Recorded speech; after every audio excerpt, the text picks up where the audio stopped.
Daddy, I want to open. Huh? I want to open. Daddy, dog. Sino mo sa chibino? Tatso. Wala ta kami.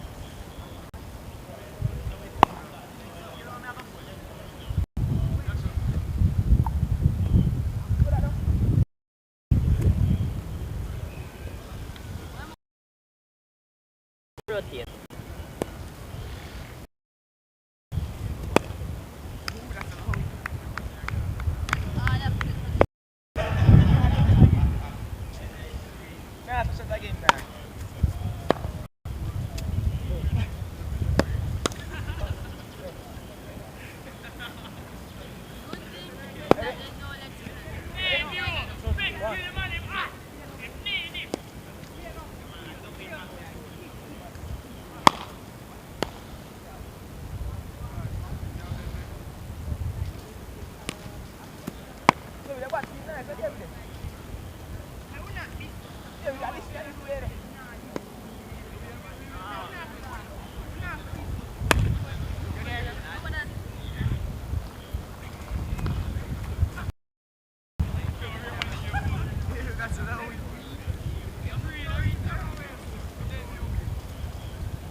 I like Kurt.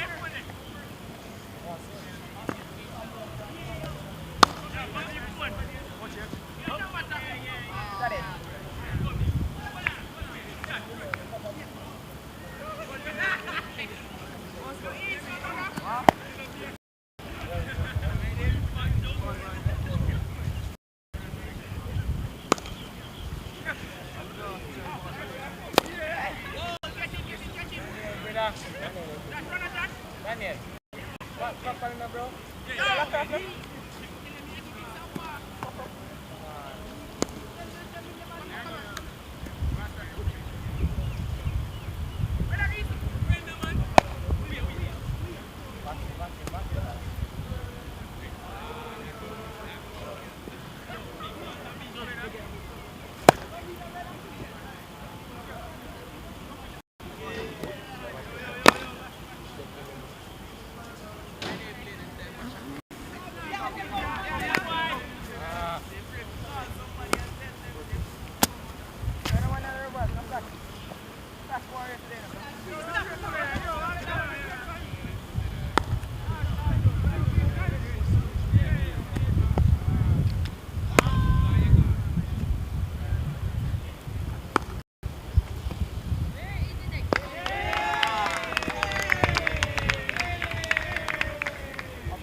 let's go, let's go.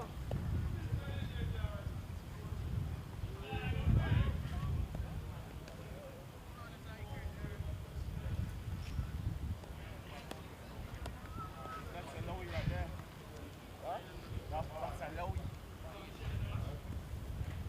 Ball in the box, ball in the box. That's a lowy. Inside of the box. Probably is inside the box. Drop the ball in the box. Well, someone.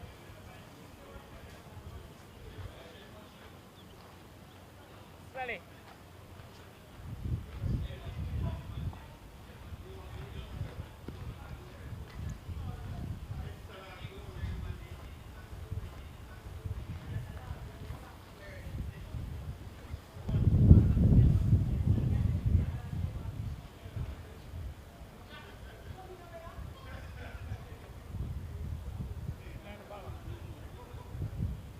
Can't do a man.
Pass or spin now.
Malo, David Elmi. Malo.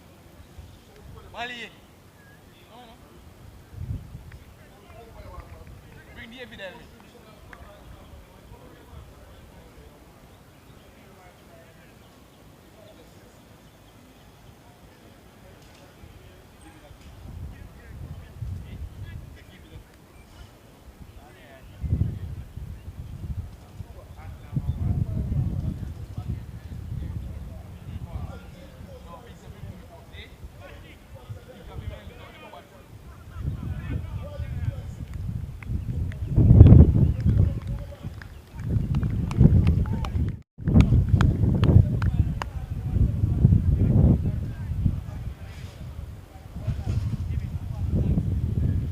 Bonanza. We're here at Preston Road. We're at the Nelson Nova home of Lucas Cricket Club for this third contest. It's between St. George's College and Excelsior.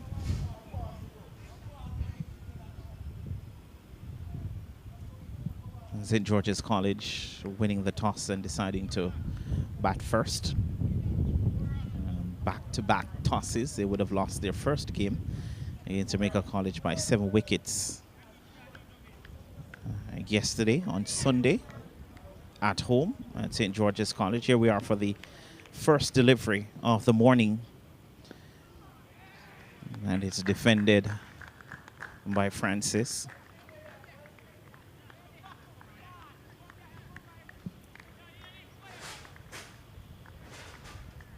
So Michael Francis and Akil Kinghorn, the opening batters. Javane Williams, the opening bowler. Francis would have made 11, which was a joint top score in St. George's College's 89 all out against Jamaica College yesterday. Here's Javane Williams. There's a chance for a run out, maybe. Just indecision here. Was always a single there. Michael Francis not too keen on that single. Akil Kinghorn was always keen.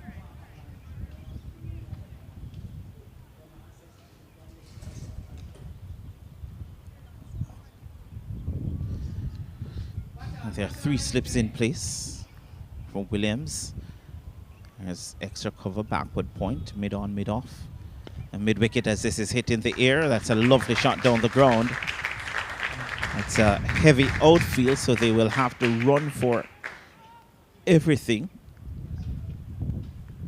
But Francis gets off the mark with a 2. Nicely played.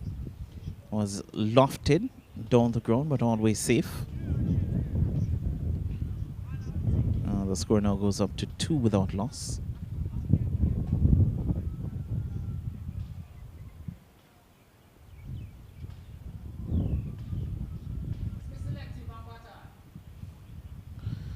As Williams again. And this is full on the line of the leg stump, pushed in the onside, no run. And they will have to definitely make use of those opportunities, those scoring opportunities. There probably won't be a lot.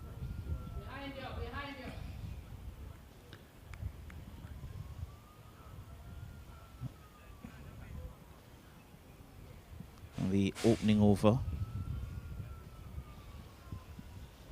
Javane Williams, the seam attack, the pace attack, lead man for Excelsior in that division. And this is hit back past the bowler. Should be at least another single here. And Francis adds another one to the total. Score now goes up to 3. Brings Kinghorn on strike. To face his first delivery, Akil Kinghorn. Very slenderly built, not that strong, but very confident, as we saw yesterday against Jamaica College. They got a good partnership. I think the opening pair added 30-odd runs. The first wicket. As this one beats him outside the line of the off stump, so the opening over comes to an end. It's 3 without loss after 1.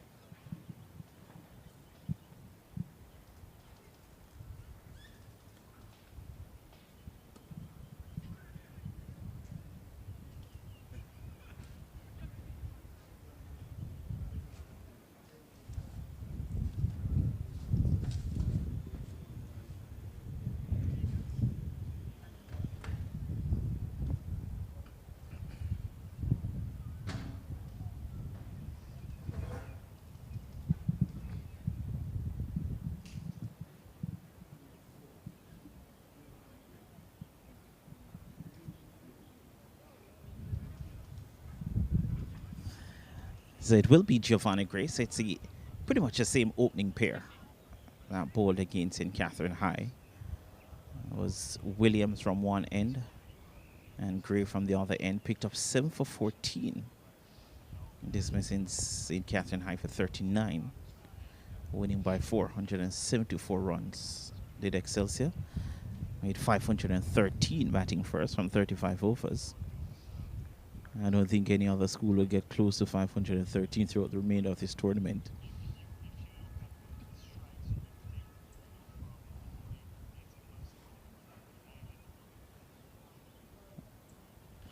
And Gray immediately starts on the mark, on the money for Excelsior. What was really great about Giovanni Gray in that first game against St. Catherine was he feared his pace a lot, not at the start of his overs. This one is hitting the air. That's an over cover, well measured. Should look for 2 here. Don't think they will be able to turn.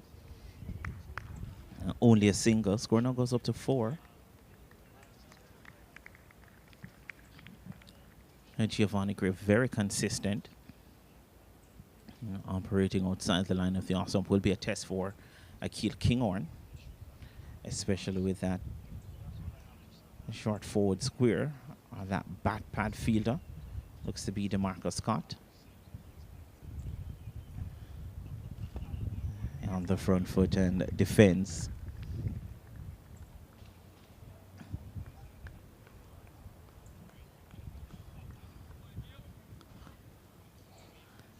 So solitaire slip, cover, extra cover, backward point in place as well.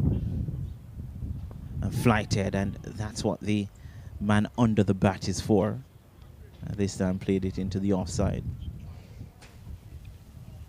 And for St. George's College, the batters will have to be very careful about one, getting onto that front foot too quickly and presenting opportunities. So the forward short leg has gone over to almost back pad on the offside. Now the ball is bowled on the onside. Still no run. A bit toying with the field here. Kinghorn.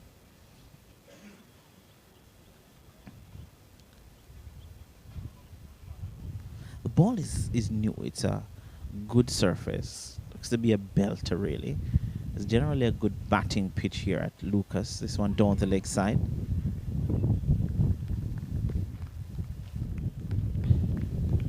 Wide called by the umpire.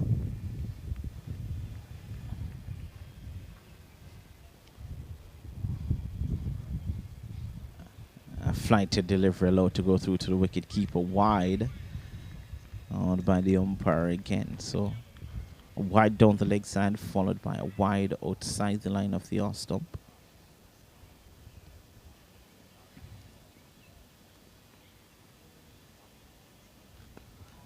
And nicely played by Kinghorn. Ends the second over.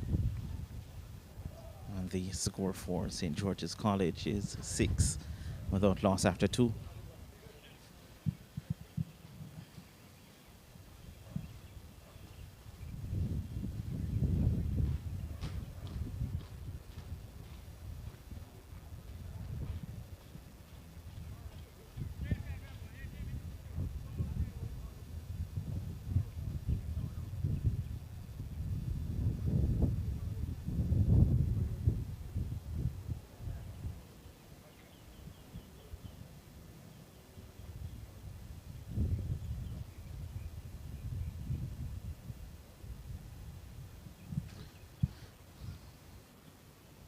Giovanni Williams to continue for Excelsior. Oh, beats him outside the line of the off stump. So maybe a stumping opportunity.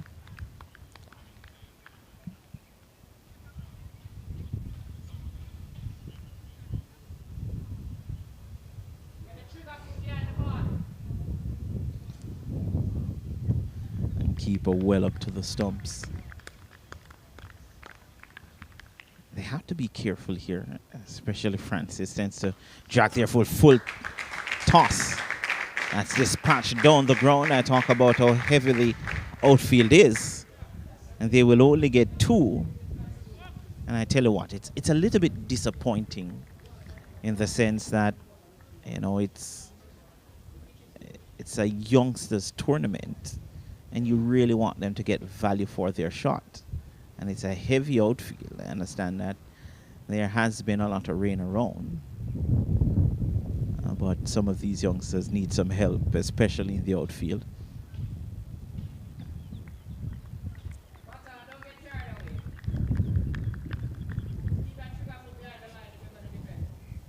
It's very clinical and anything full, Francis. Wide outside the line of the off stump here.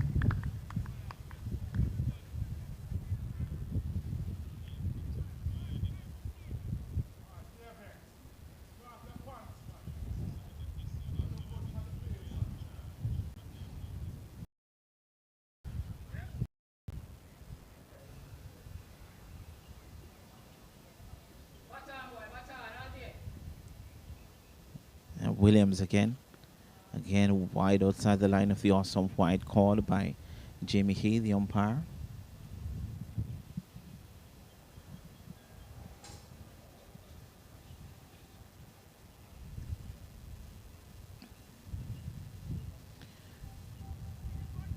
And Javine Williams has to be on the mark here.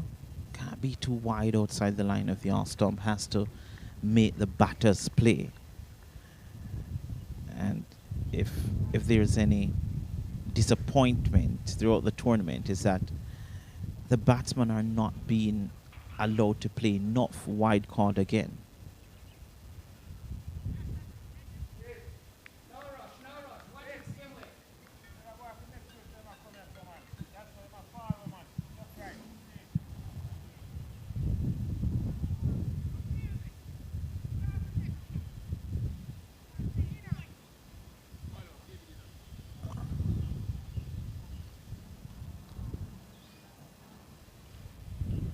Again, allowed to go through to the wicketkeeper, no run. So what you really want, especially from Javine Williams with the new ball, is for the batters to be playing almost every delivery. I understand that he has 2 slips in place, but he's not forcing the batters to play. Francis, easy, allowing the ball to go through to the wicketkeeper, didn't need to offer a shot apart from the wides. And again, it's just easy.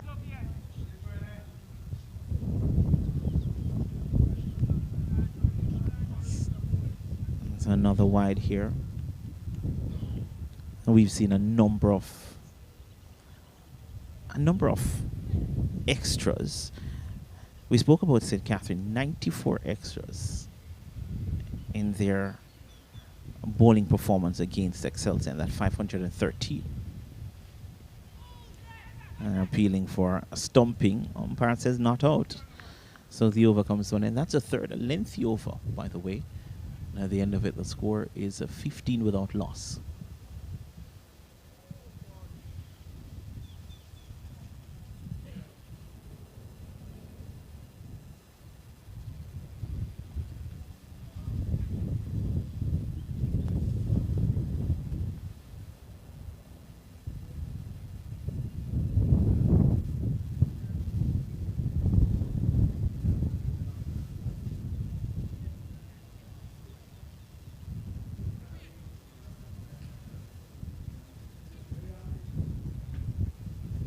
Giovanni Gray continues here, the off spinner.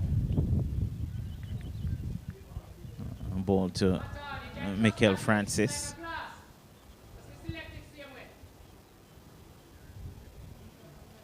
And onto the front foot quite early and defends. He's very solid in defense. Michael Francis.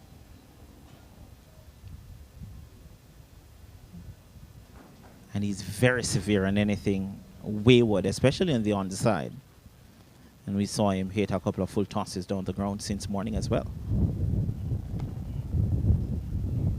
As he pushes this down to mid-on. And just looking at the field, and I'm not talking about the field in position, just the surface. And this goes through him, almost bowled him. It's a little bit late on it there. It's quicker. Whatever St. George's College gets on a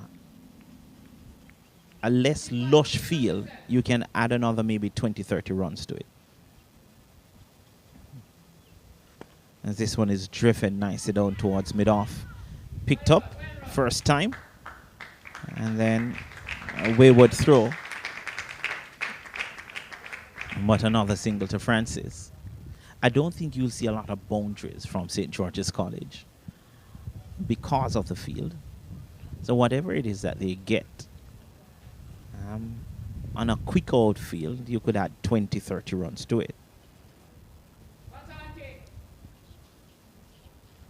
And this one edges, beats the keeper, beats slip as well.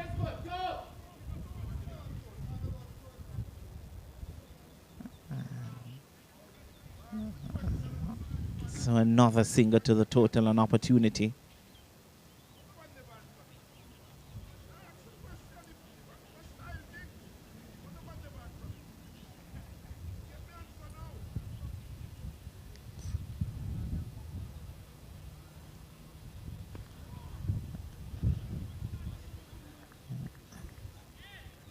Over comes to an end, an eventful one. An opportunity presented to Excelsior that wasn't taken, 17 without loss.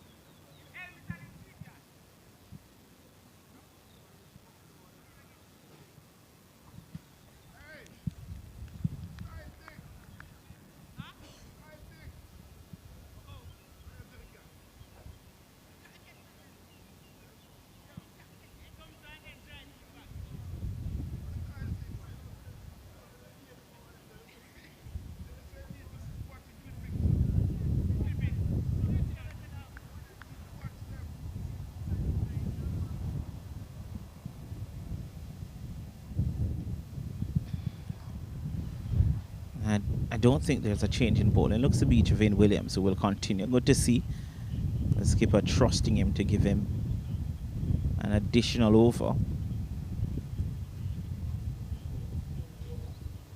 Good leadership here from DeMarcus Scott.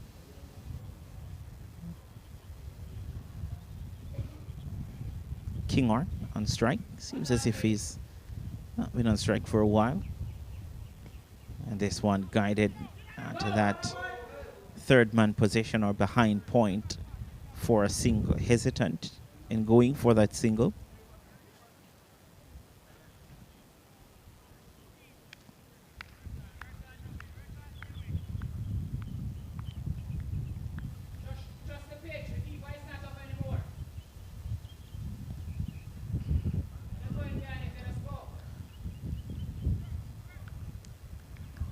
Still two slips in place to Francis.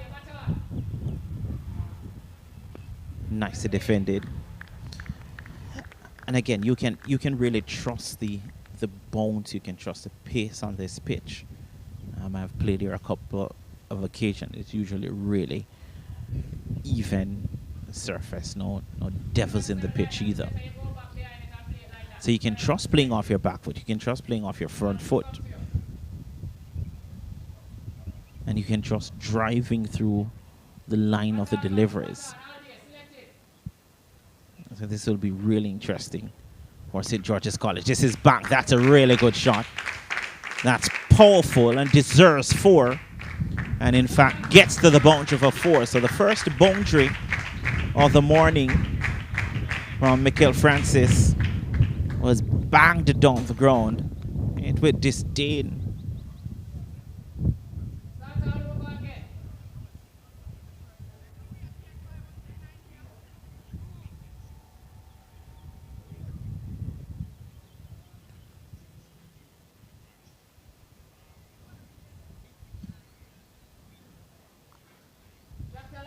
I wonder if this is the final over from Javane Williams.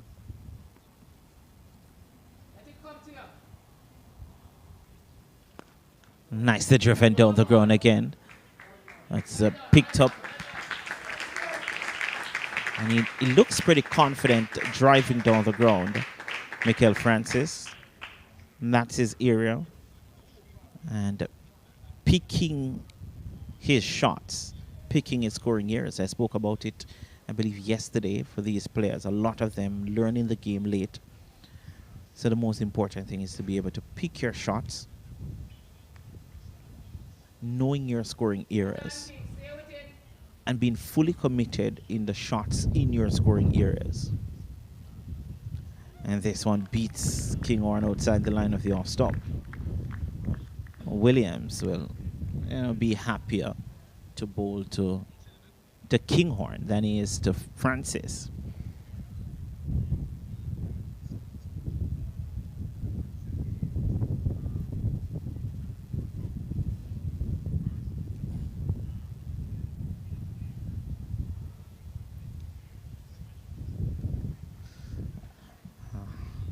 Williams just needs to relax here.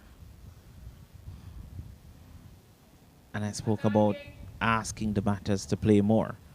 And again, here we go, wide outside the line of the off-stop.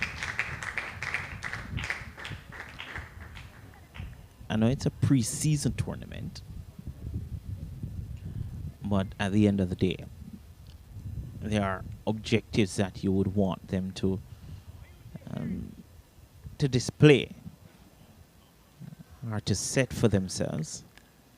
For Javane Williams, it shouldn't be about bowling fast. It should be about being consistent.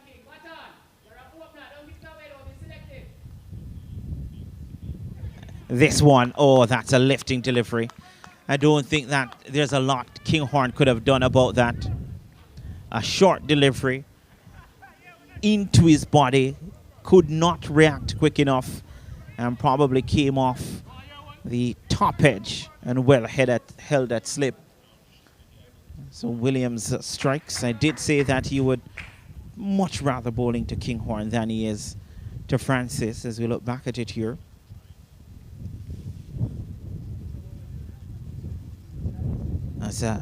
Yeah, just was looking to drop the bat, came off the tail of the bat.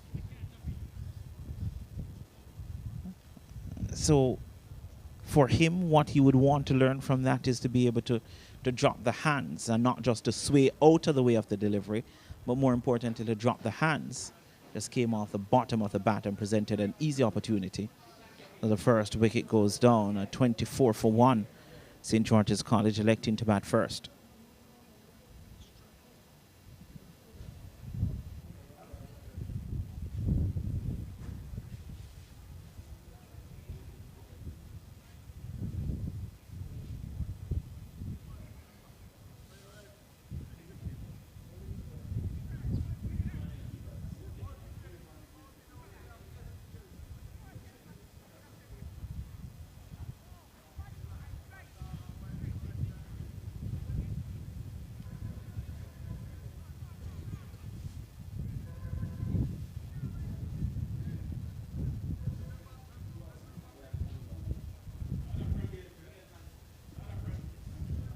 So Miguel Francis, the brother of Mikel Francis, the new batter. He's off strike as Giovanni Gray continues. Starts with a short one, tickled down to fine leg. They go through for 1.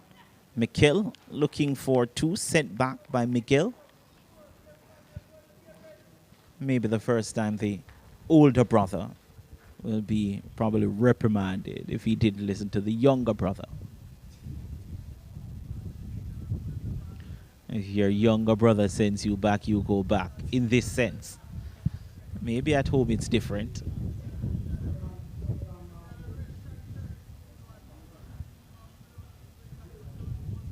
So Miguel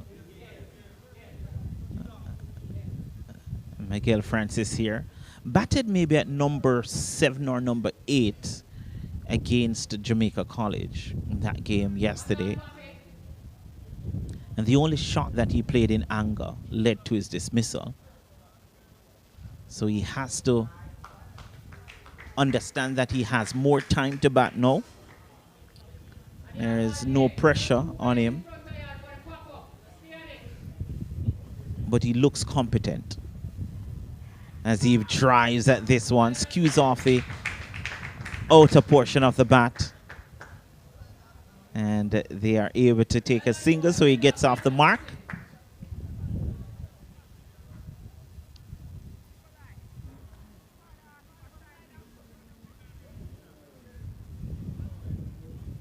Michael Francis now. I have to show that he's the older brother. Lead from the front, lead by example here.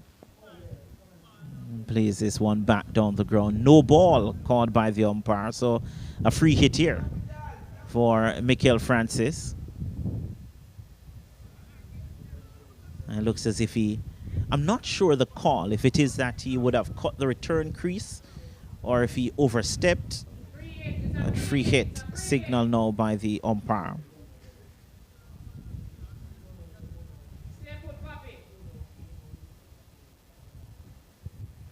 I missed out there. It was in the slot. I missed out there, Michael Francis. Maybe wanted to hit it too hard. Just lost his shape.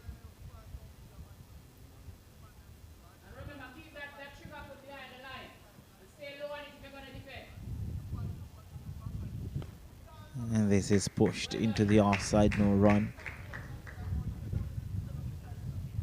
I have no issues with defending good balls and looking to score from the bad deliveries. Oh, appealing for stumping.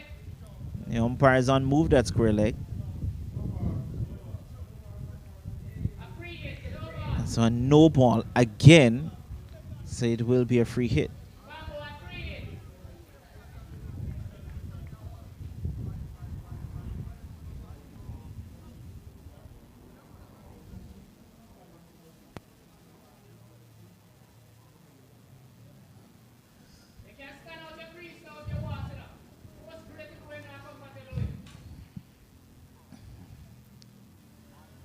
It's a free hit here.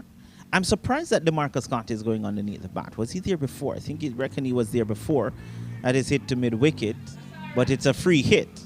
I don't think the Excelsior players actually remember that it's a free hit. Some of them anyway. The over comes to an end. An eventful one. It's 25 for the loss of 1. 28 rather for the loss of 1.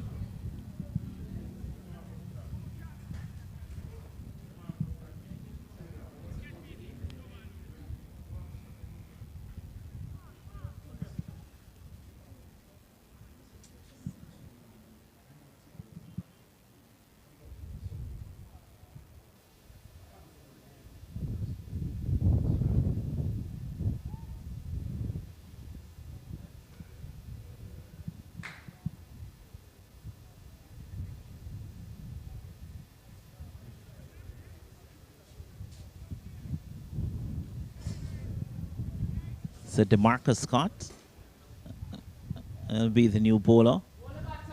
I'm maybe a little bit surprised. So he had gone with Javane Williams to continue, give him one more over, picked up the wicket, and has decided that he will take him off now.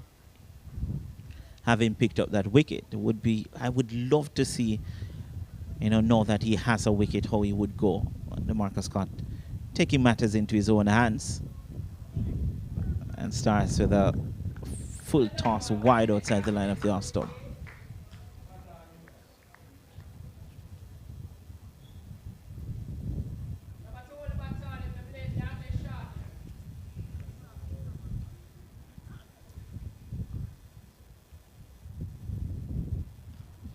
And beats him outside the line of the off stump.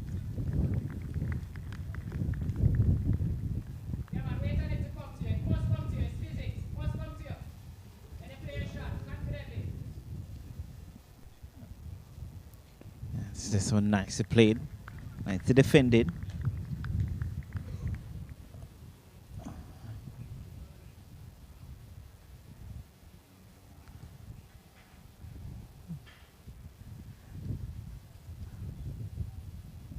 Another flight to deliver, nicely played by Michael Francis. Won't be lured into a false stroke here. Being very confident, very watchful. And DeMarcus Scott has that arm ball as well. And this one wide outside the line of the off stump. Has to get closer.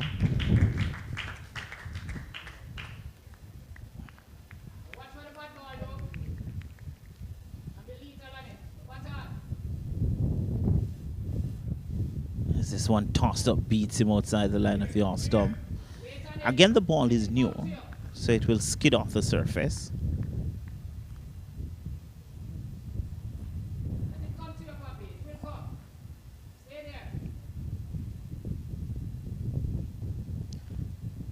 And this one guided towards a third man position, and probably should have been a single there. That would have been Mikel's call.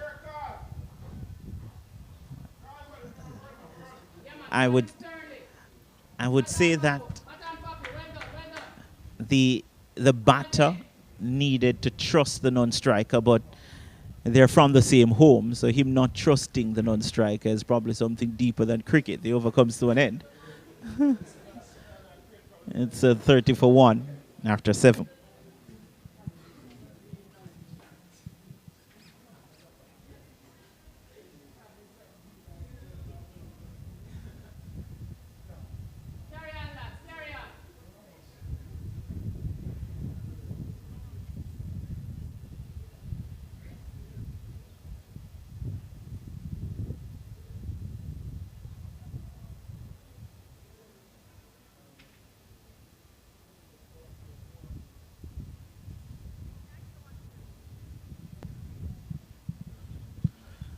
Giovanni Gray to continue.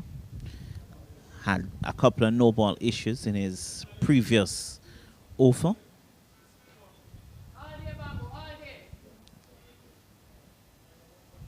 Flighted again.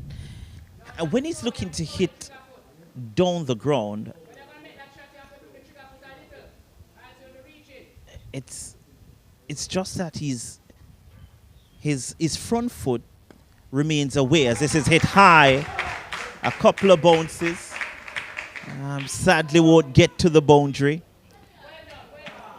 And again gets 2 deserved 4.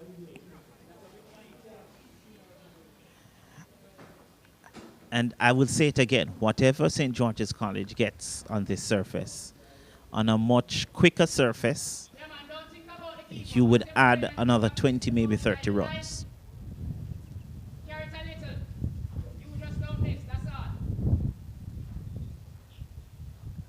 Beats him outside the line of the off stump.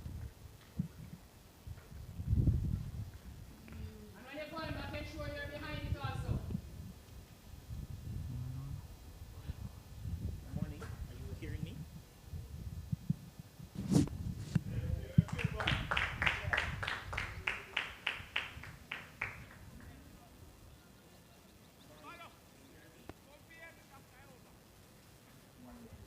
Let it come to you. Keep your eyes on it. That's it.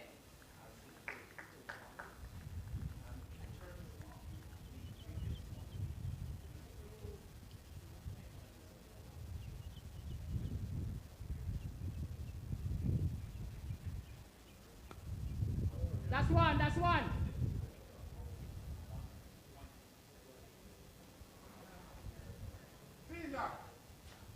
You can trust Papi, you know. Remember, Papi is quick.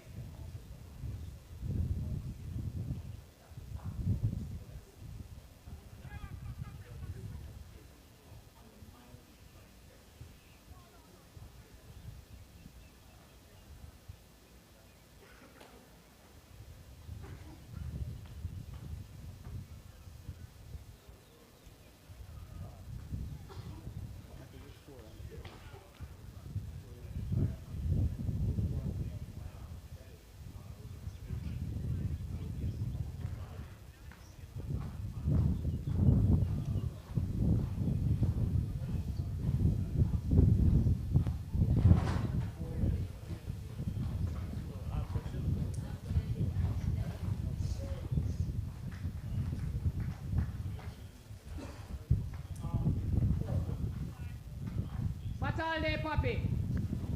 All the bad balls get punished. And let it come to you.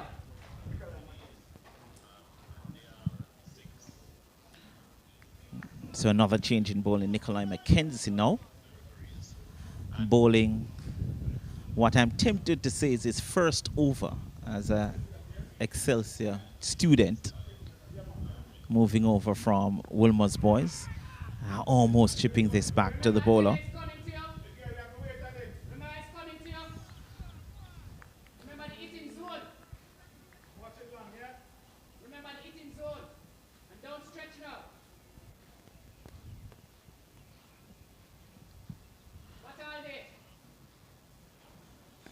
This is nicely played off the back foot. It's a no run.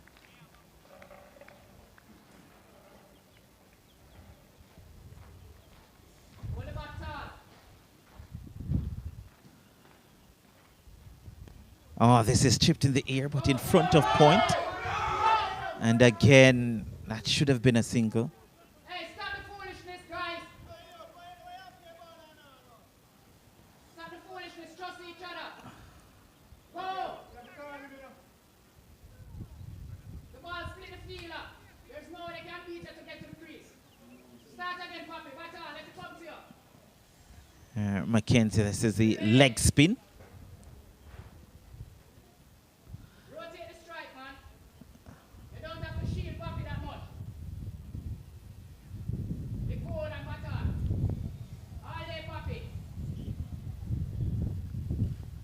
Again, another flighted delivery that's offended. So the over comes to an end. And that is 9-0 completed. 32 for the loss of 1.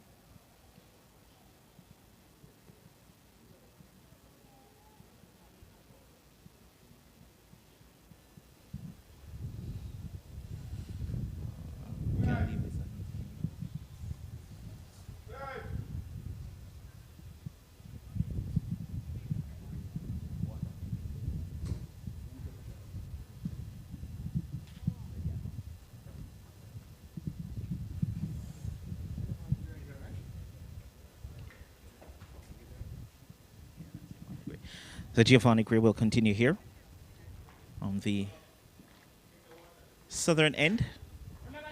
Picked up 7 for 14 in his first game against St. Catherine. Will be bowling to Michael Francis, who is there on 15 from 31 deliveries. St. George's College, they've left a couple of singles on the pitch in the past few overs, deciding not to run. Indecision from the two brothers. It's a short delivery down the leg side, maybe missed out there. And Michael Francis, those are the deliveries that he scored so easily off just a day ago at St. George's College at Emmett Park. There's a change in the field, is there? The man at deep mid-wicket on the fence thought about coming inside the circle. And again, drives this one down the pitch. I tell you what, on this surface, Michael Francis could get away with shots like those. He defends on another surface that is maybe gripping and turning, and with the ball scuffed up, there's a possibility he could be both through the gate. And this one again down the leg side, called a wide by the umpire. Because even though he scores easily down the ground, when he's driving down the ground, he doesn't always go with a vertical bat. It's almost like a slap down the ground. There he is once more. This one beats him. And probably went in between bat and pad, or almost over the stump. Starts for a run out. Oh, it's close. He's gone. He's gone. Just as he was getting set, he was looking confident. He's looking towards the non-strike. I'm not sure why, but he should have gotten back for 2. That was easily 2. And Michael Francis again getting set and getting out. St. George's College, they lose their second wicket. So the score goes up to 35 for the loss of 2 now. And we're still in over number 10. Here is it. Beat him all ends up. Hey, relax, He was just not aggressive. Yeah, it was a hesitation. He was not aggressive enough. I'm not sure why he's looking at Miguel Francis. Because in turning for the second run, he hesitated, and that cost him a few meters, and he was the one going to the danger end. That was easily 2 runs. Easily 2 runs. let's look at it again. Here it is. Turns for the second. Hesitates. I'm not sure why. He's the one going to the danger end. And you have to commit to that run. It's either yes or no, but never maybe so.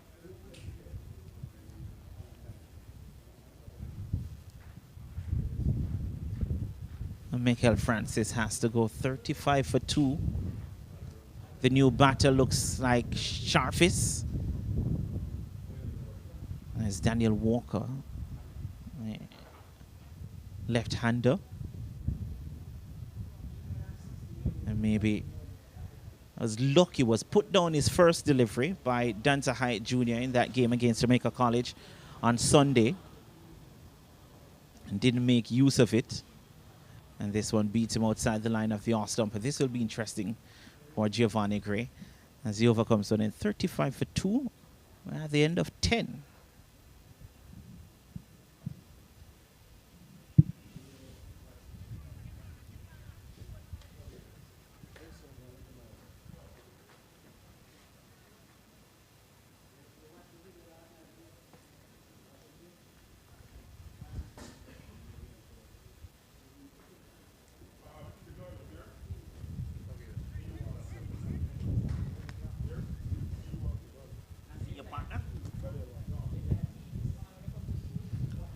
And this one chipped in the air. Oh, what a catch. Diving away to his left. Miguel Francis has to go. Was tossed up outside the line of the off stump. Went for the big booming drive.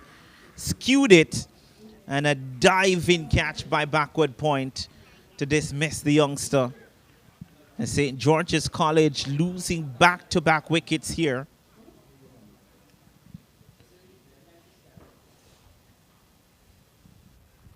Again, I spoke about it, his dismissal yesterday. Miguel Francis was playing a rash shot. Today, again, playing another rash shot. Here it is, tossed up outside the line of the off stump. Nowhere close to it. Hands went far from his body. And when you're that small, the most important thing to do is to always play close to your body. So back-to-back wickets for Excelsior, St. George's College, losing 2 key wickets. So there are 2 new batsmen at the crease. And neither of them facing a delivery just yet. Well, Walker did face a delivery. And Jade Gray, the off-spinning all-rounder. The captain of the St. George's College team walks to the crease. Nikolai McKenzie striking in his second over. I did say that the previous over, his opening over, was probably his first for Excelsior. Of course, I will check that. Didn't bowl against St. Catherine. And goes with a full toss. Edges it to slip, but all on the ground. And again, they will have to be wary, St. George's College, because they're reaching for those deliveries outside the line of the off stump. And they don't have the power. There's another one played this time on the front foot. When you're that tiny, when you don't have the power, the most important thing, don't play away from your body. You don't have the strength to clear the infield. Another one tossed up, nicely driven by Gray, Jade Gray. Picked up 2 wickets against Jamaica College as well. Which will be called on to produce with the bat here. Again, and I can feel the setup coming here from Nikolai McKenzie. The next one could be flighted wide outside the line of the off stump. This one played, didn't entice him enough. The over comes to an end. That's 11 completed, 35 now for 3.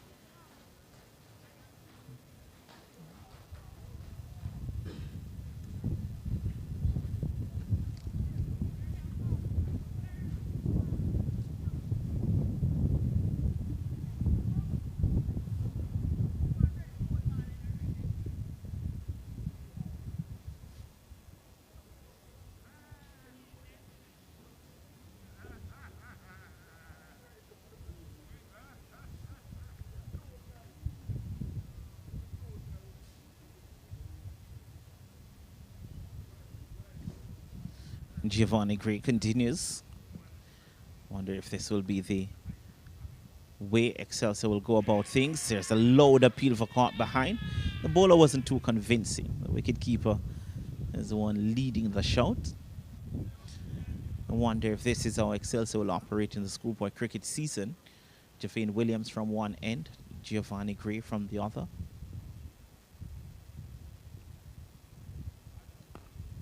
And Walker defends this one off the front foot easily.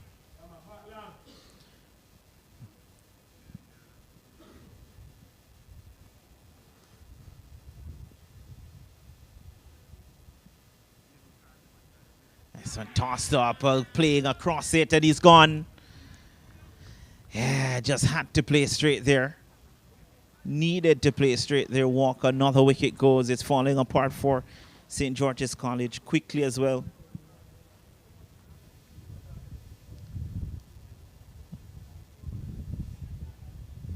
A tossed up delivery. Round the wicket from Giovanni Gray. And played across it, hit the back foot. And Walker has to go. Goes without scoring as well. 35 now for 4. We're in over number 12. And Charvis as a batter walking out. They were in a similar situation in the game against Jamaica College on Sunday, St. George's College. They started off well in terms of the two opening batters. And then they lost a cluster of wickets.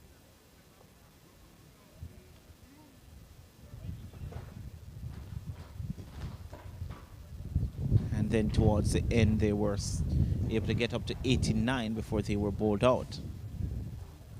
Now, against a much tougher opposition that usually when they sense blood, they go for the kill Excelsior. So at 35 for 4, St. George's College will have to be looking, they have to score over 100 runs. Will it be enough? Only time will tell, but if they don't get there, I don't think they have enough. Sharfus, new batter on the front foot, medium pace bowler.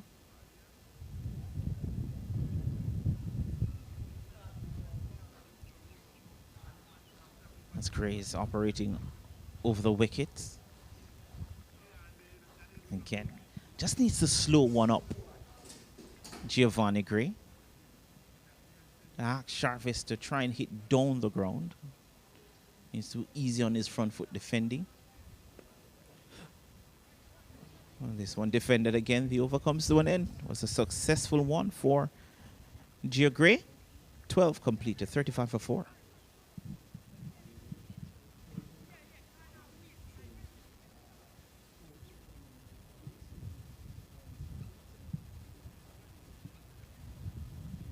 And Giovanni Gray 1 for 14. What a wicket maiden, that last delivery. 6 extras in that as well. And picked up 7 for 14 in the opening game.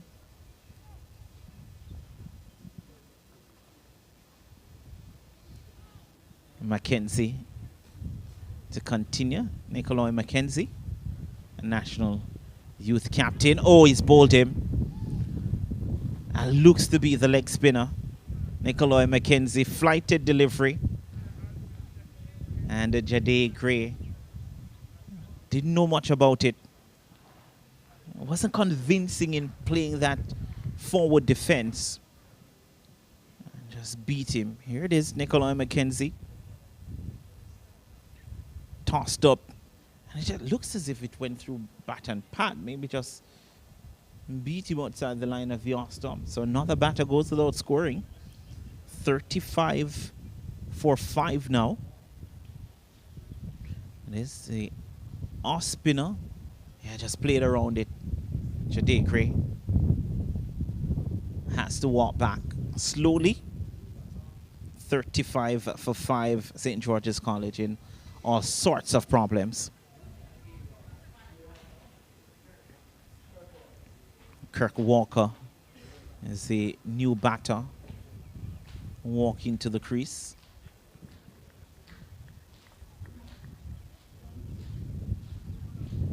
tough times for St. George's College. Really tough times.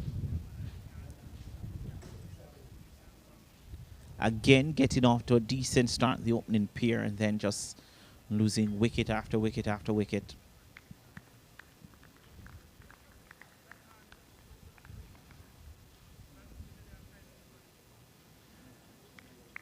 And the bowling doesn't get easier.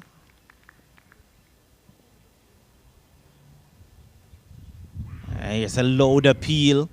Maybe angling down the leg side. We got in a big stride. Kirk Walker.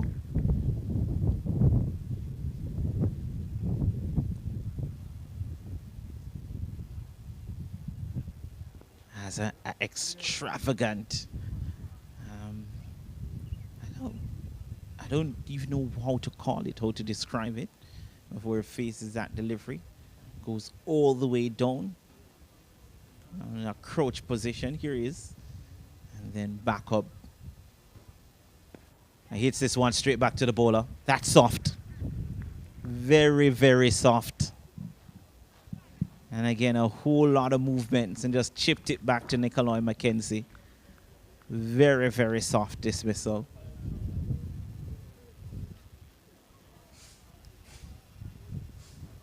It is again.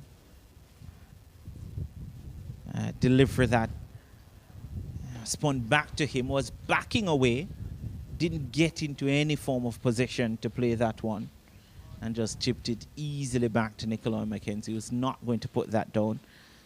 35 for 6, St. George's College.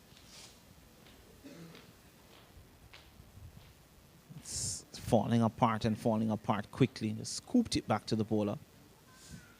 And a disappointing dismissal.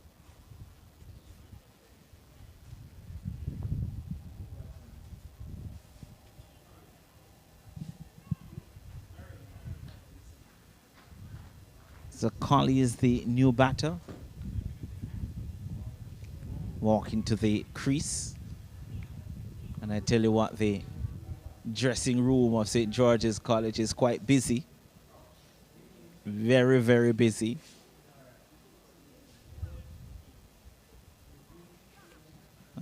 Pads passing from one batter to the next.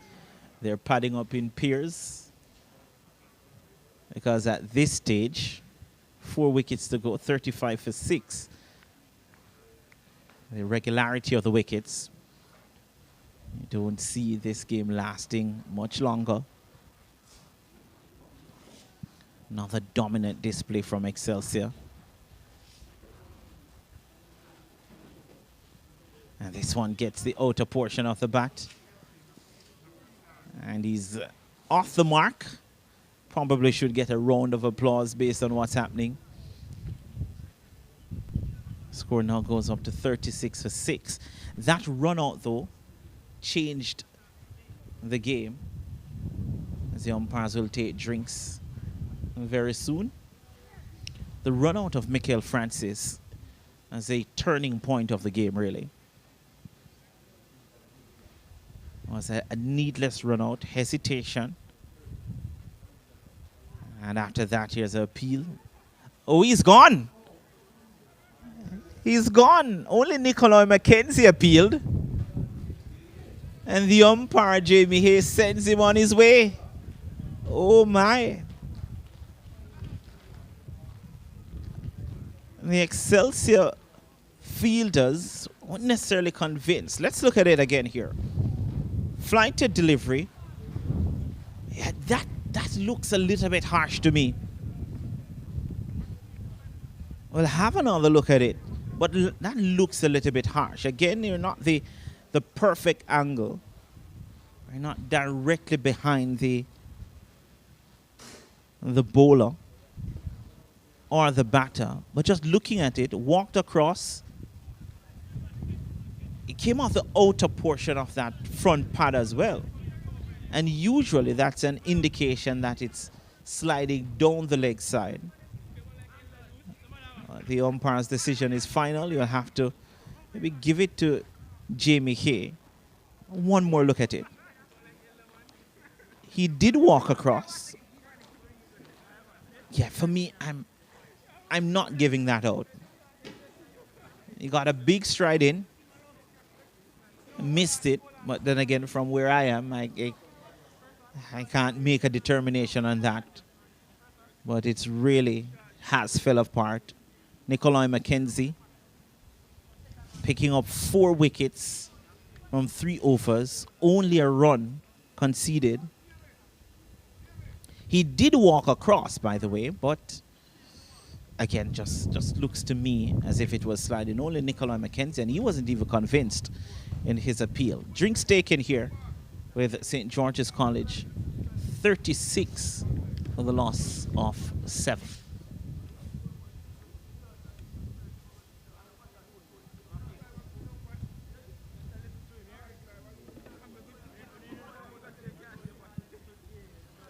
So the batting for St. George's College. You saw Michael Francis at the top there with 16. Akil Kinghorn, he was caught by Giovanni Gray of the bowling of Javane Williams, his final over. Or was taken off after that, and from there it was really the Nikolai McKenzie show. And he picked up Miguel Francis shortly after. Again, the run-out just changed things for St. George's College. And a couple of no score there. And Jade Gray didn't score. Daniel Walker didn't score. Charvis didn't score. And Kirk Walker didn't score. So 1, 2, 3, 4 batters not scoring in this innings for St. George's College. And that sums up what's happening to them here. Excelsior on top. Javane Williams didn't bowl particularly well. 19 runs from his 3 overs with 8 wides in all of that, going at 6.33. Giovanni Gray, as usual, picked up 7 for 14 in the first game against St. Catherine, as 1 for 14 here from 6 overs. And DeMarcus Scott bowled 1 over, didn't get a wicket. But then Nikolai McKenzie, 3 overs, 2 maidens, 4 wickets for 1 run, 17 dot deliveries there. And the wickets, as I spoke about it, they added 24 runs for the first wicket. And then the second wicket, they added 11 runs. That was between Miguel Francis and Mikel Francis. And when Mikel Francis was run out with a score at 35, it then became 35 for 2, 35 for 3, 35 for 4, 35 for 5, 35 for 6, and 36 for 7. Which means that they would have lost their last 6 wickets for only 1 run. Disaster for St. George's College.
So David Jones, Nerel Coley, the players at the crease. Coley should be the batter and striker. He has a loud appeal, and it's not out. Looks as if it's Coley, who is on strike.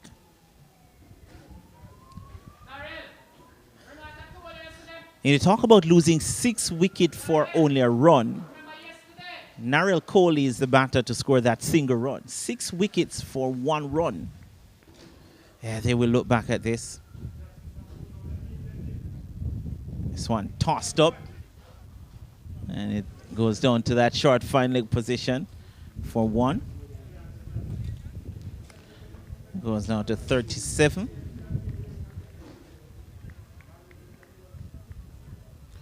Narelle Coley goes to 2. Brings the new batter, David Jones, on strike. 37 for 7. St. George's College electing to bat. He's on his front foot very early. And David Jones has to be careful of that. Might pop the ball back to the bowler, who is Joshua Walsh.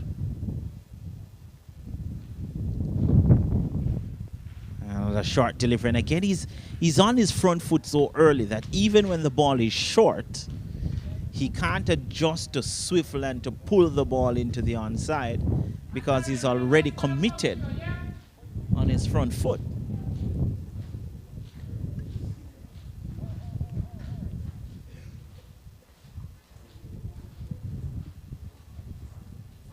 This one beats him outside the off stump.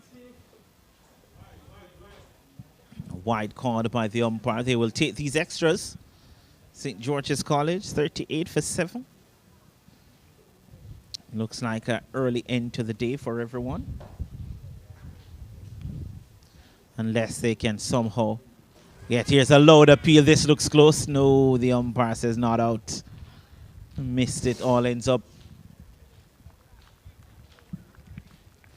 If you can't score off those deliveries, I don't think there's much more you can score off. I was going down the leg side, sliding down the leg side. There's Welsh again. And again, just looking to drive, got in a big stride. Over comes to an end. Quite over. Only a single coming off it. There was a wide as well. It's a 38 for 7 after 14.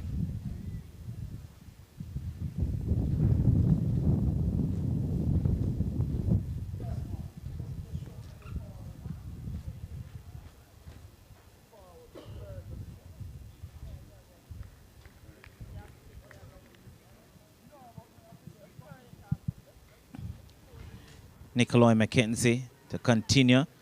It's an appeal again. Angling down the leg side. 4 for 1. Nicolai McKenzie having a real good time in the yellow of Excelsior now. Or is it gold? Trading maroon and gold for maybe just gold or yellow.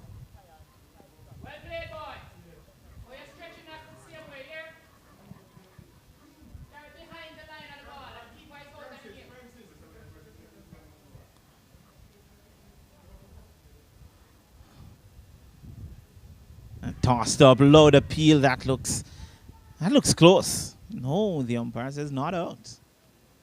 The wicket keeper was walking.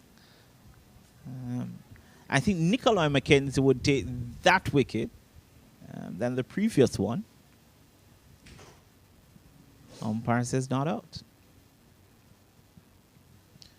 And beats him again. Here's an appeal for caught behind. He's gone. Oh, he's bowled. Is he? Oh, he is? Well, I need some glasses. I'll have time to get them today based on how this game is going. Right through him. Again, they lose their 8th wicket. Tossed up. Clipped the leg stump.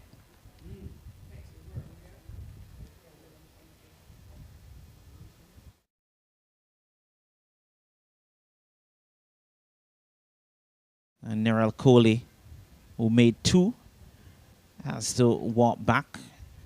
Whoever stops the flow of no scores. And Peck, the new batsman, runs to the crease. 38 for 8, which means that they've lost their last 7 wickets for, get this, 3 runs. 2 coming from Coley and a wide. That's remarkable. That's really remarkable. You talk about one instance changing the game. It was 35 for 1. Then came the run out of Michael Francis. And since that run out, they've only scored 3 runs, 2 from the bat and a wide. That was the changing point in the game.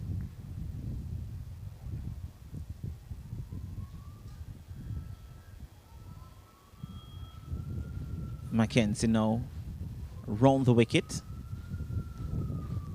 Aspect defense. Almost fell over. Needs to work on his balance. You know what this now means is that the St. George's College St. Catherine contest will be very interesting.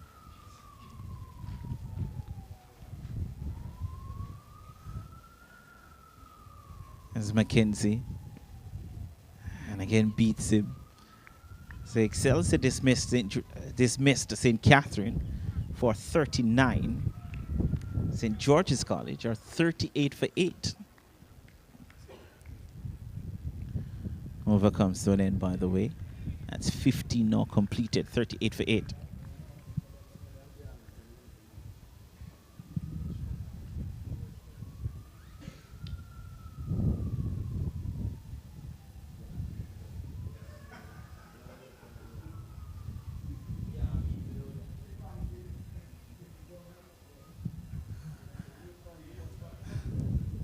So Walsh comes back for his second over. This is nicely defended.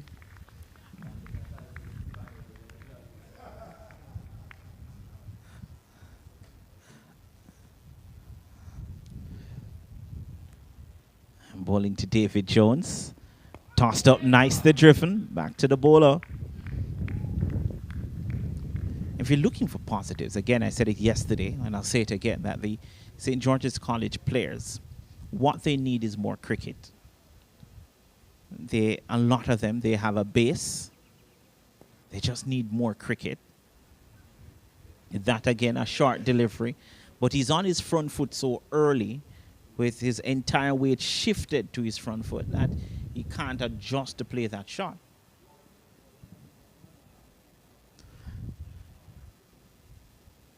And that's it. Nicely played. Should look for 2. It will come back for the second and get the second. And I would want for David Jones to take this shot, to take the video from this shot and to keep it. That is the only delivery that he's played where his weight was not transferred on his front foot before the ball was bowled. So he was able to adjust to swivel and get the ball into the onside. For the other deliveries, he was so committed on his front foot that even though they were short, he could not adjust to get back and to punch the ball or to work it into the onside. And that, the coach will tell him, is how he should play in terms of keeping his balance as we look back at it. Keeping his balance, that he's able to adjust going forward, coming back to adjust to the length of the delivery. Let's see how he plays this one. And again, he's on his front foot early. And the wicketkeeper is appealing for a stumping, but he's given the batter out. He's a wicketkeeper and an umpire at the same time. Jamie Hay remains unmoved at square leg.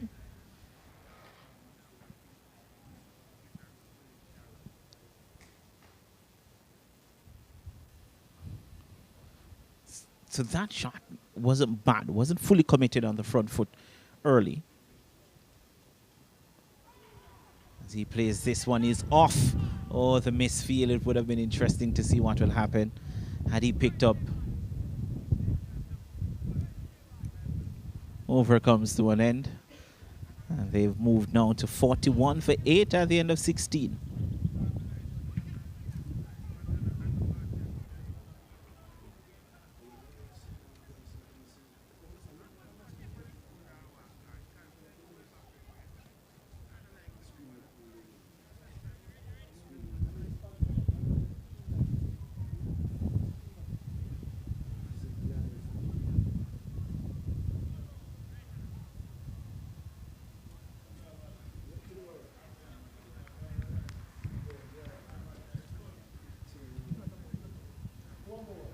Nikolai McKenzie continues. I think he will bowl straight out. Giovanni Gray picked up 7 in the first game. McKenzie with an opportunity to maybe pick up 6. If he can get the final 2 wickets. Or rather, a chance to pick up 7. He has 5 for 1. He did pick up a wicket in his previous over.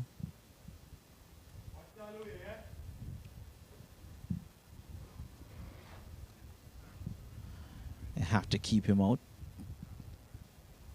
Nicely played. But again, just needed to whip that one into the onside to score from it, as opposed to defend it. It was a full toss on the line of the leg stump. Could have whipped it into the onside. The square leg umpire showing him what he should have done. Here's a loud appeal. The umpire's not moved. That one hit him high as well.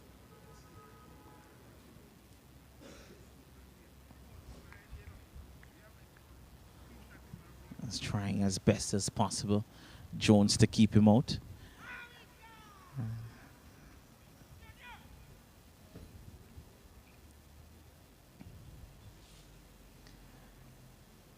McKenzie trying to set him up here, trying to bowl round about mid and leg.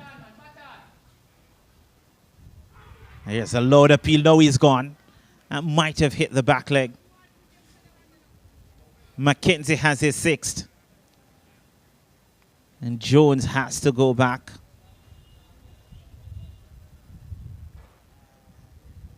Again, tossed up delivery.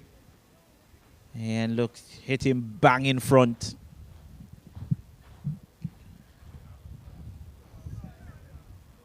So the final wicket now for St. George's College. A final batter walk into the crease. It's tossed up. Let's plant that foot straight down the pitch. And once that hit, it would have been gone. The 9th wicket goes down, 41 for 9. And Smelly as the final batter for St. George's College makes a slow walk to the center of the pitch. 41 for 9. STGC electing to bat first. Excelsior on the verge of 2 wins in 2.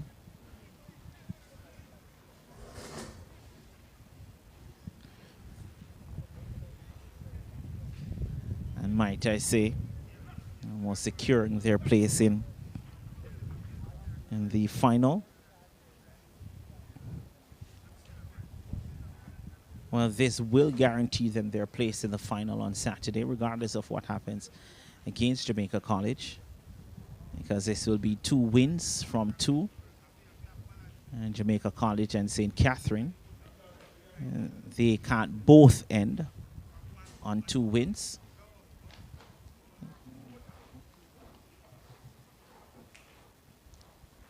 And they can, you know, if St. Catherine beat Jamaica College and being St. George's College, it will finish on 2. And if Jamaica College beat Excelsior, it'll finish on 2. There's a half-hearted appeal there.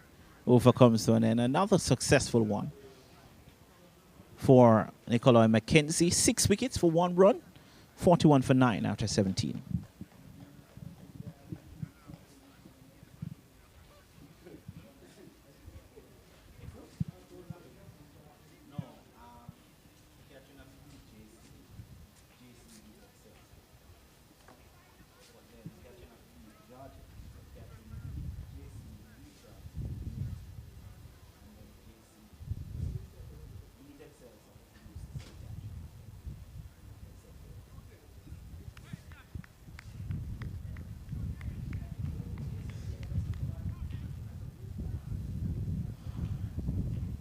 Here's Walsh.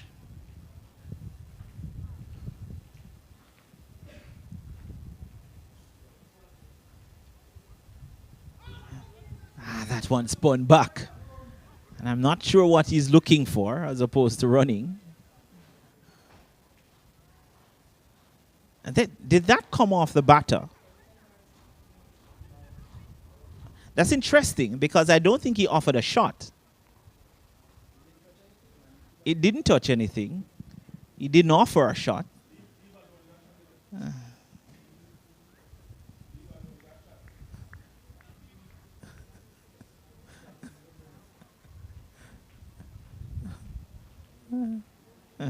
That's interesting. And the reason why I said that is because it could have been deemed a dead ball. I shouldn't say. He did not attempt to play the ball.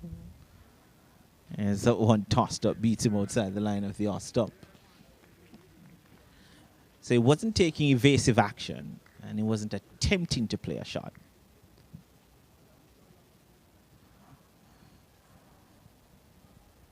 Flight to delivery. Oh, this is interesting. This is very interesting. Smelly against Walsh here.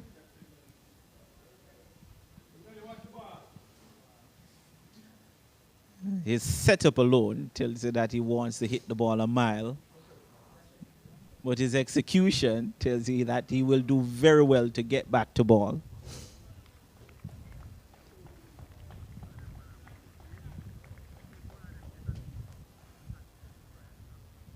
Walsh looking to grab one here. Oh, it's kept out by Smelly. Exciting stuff. That would make the highlight reel.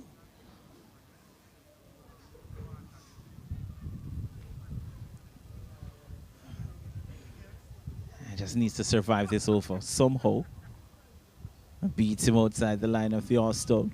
Wide called. These extras, they do count. If these two can stay at the crease for another 5 over with a couple of extras.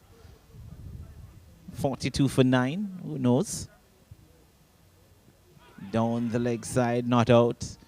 Smelly survives, the over comes to an end. 18 done, 43 for 9.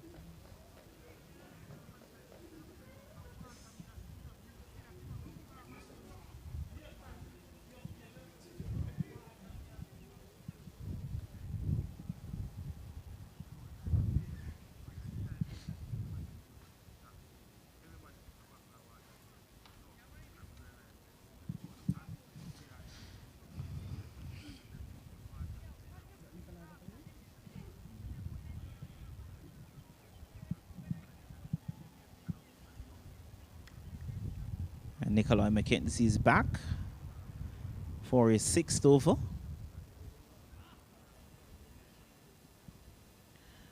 I want to wrap up the innings here. There's a load appeal. Not loud enough.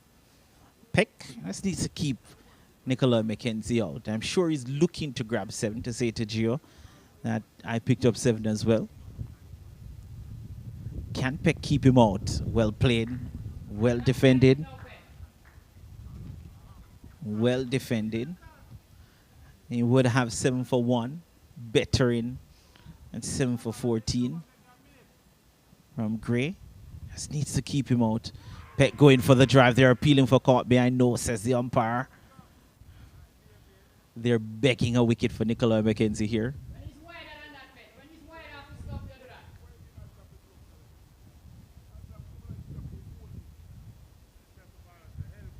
One tossed up goes for the drive. Again, beats him outside the off stump.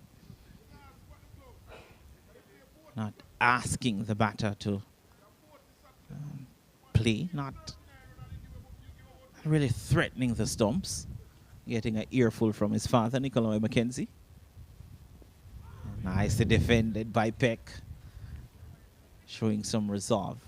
And you take heart from this. If Peck and Smelly can bat maybe another 2-3 overs, even more. It shows that even though they lost a number of wickets or so little runs, that even the last pair are still determined to stay there and not give it away. Another over comes to an end.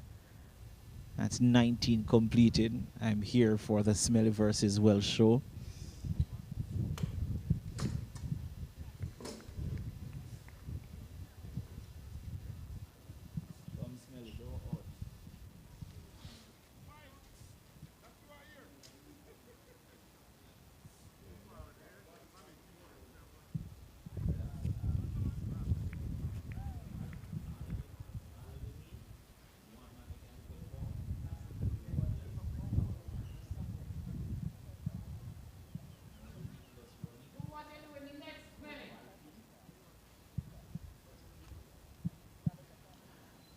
Welsh to Smelly again. Ah, Smelly played that well. No run though.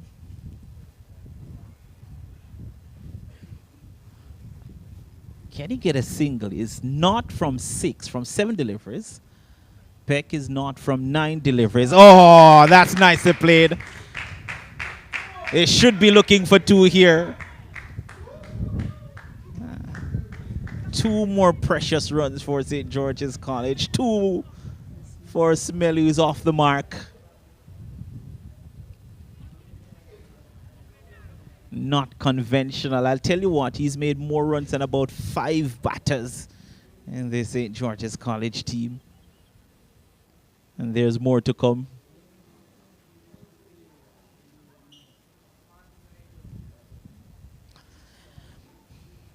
And all fun and joke aside, though, you look for these small bits of positives in a performance like this, as this goes down to fine leg. And you find a way to use them to motivate players. And this partnership may be more valuable in time than runs, but it's a positive, not giving up. The last pair, as he walks across, and I think he's bold. Oh, the innings comes to an end. It was fun while it lasted. But Smelly has to go. And it's a 45 all-out St. George's College. After 20 overs. Flight to delivery. Walked across. And bowled him. So Walsh gets a second wicket. 45 all-out. St. George's College having won the toss and deciding that they will have a bat first here at Lucas Cricket Club. The Nelson Oval wrapped up very easily. As we go through the lineup, the batting card, 16 from Mikel Francis. He was the only batter into double figures. There was 2 from Kinghorn, 2 from Coley, 3 from Jones, 2 from Smelly, 45 all out, 19 extras in that 45 as well. So Excelsior will look back at that and to think that they gave too much away. In terms of the bowling, you look no further than Nicolai McKenzie, 6 overs, 5 maidens, 1 run, 6 wickets. Tremendous bowling. Javane Williams picked up that wicket early on, 1 for 19, and Welsh ended with 2 wickets for 8 runs. And the wicket, you look at this for St. George's College, 24 runs for the first wicket.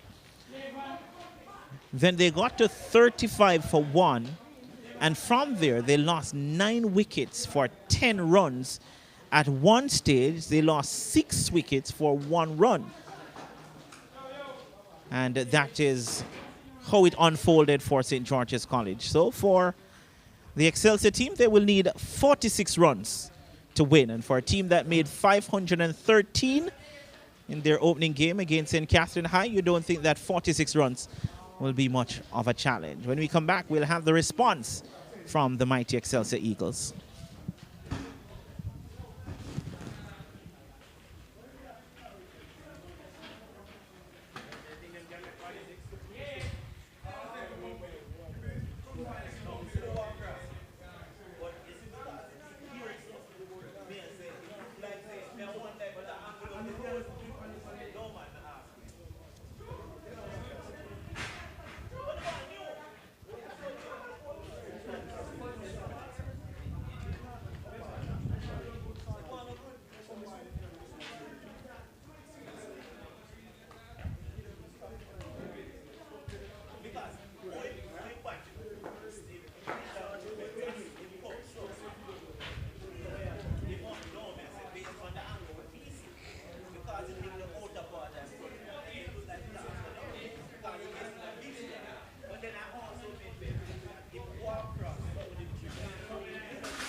Serenado.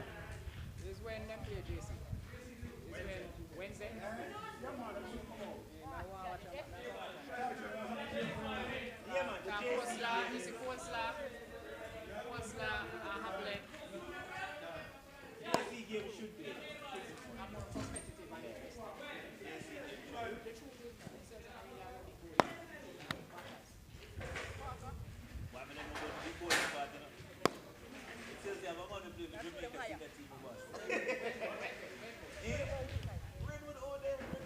From the thing, sir.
Yeah, come on, pick me.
All right, so Michael Francis will bowl the first delivery for St. George's College. He'll be bowling to DeMarcus Scott, who has promoted himself. Got 30 odd against St. Catherine. And starts with a full toss that's pushed into the cover region. And for an easy single. And Scott gets off the mark right away. Javane Williams bowled the second over of the day and will face the second ball of Excelsior's batting innings. Remember, they only need 46 to win, which means that they need 45 after that single from DeMarcus Scott. We saw fantastic innings from Daly. Scored 105 against St. Catherine. So the short delivery that's helped on its way to square leg. And another single. And then we saw some sublime hitting from Nicolai McKenzie getting to 98, not out. Got 20th from the last over. Probably deserved that century.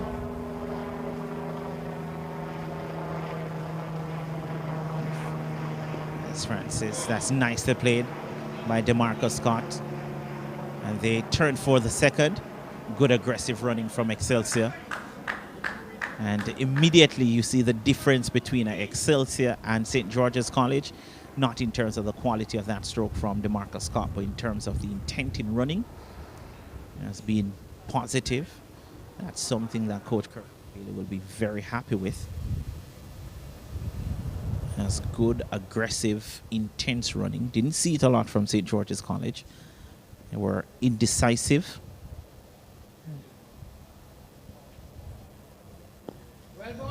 And nicely played by Scott, nicely bowled by Francis. Good all-round cricket.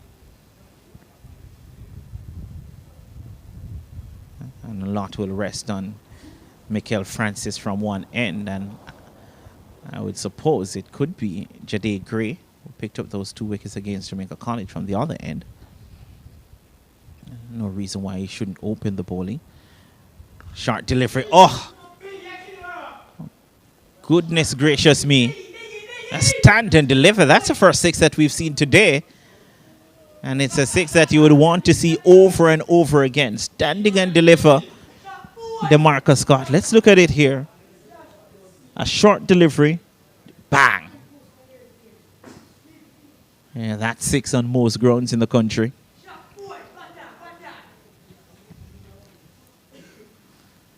And DeMarcus Scott can bat. We all know that.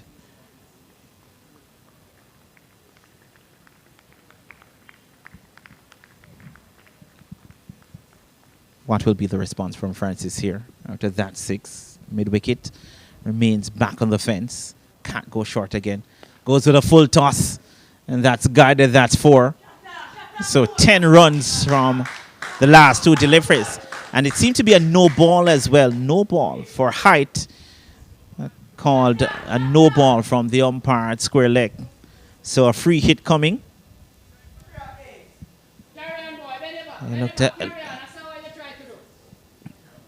So 10 runs from those 2 balls and a free hit to come. It gets worse for Michael Francis.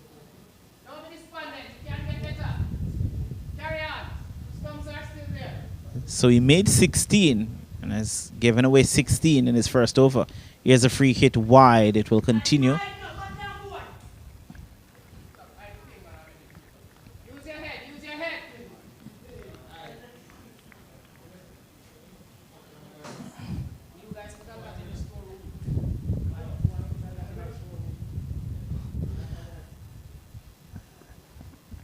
Where does he go?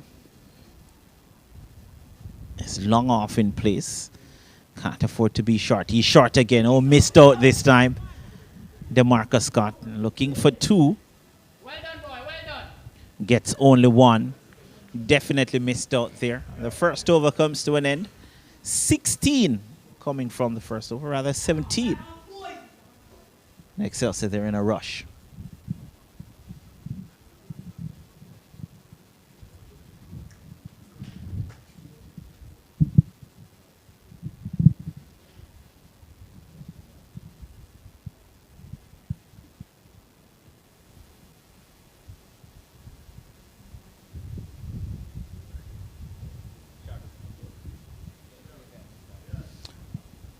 looks like Xavier Charvis, who will be coming from this southern end, the Kensington Cricket Club end. You can't say that at Lucas.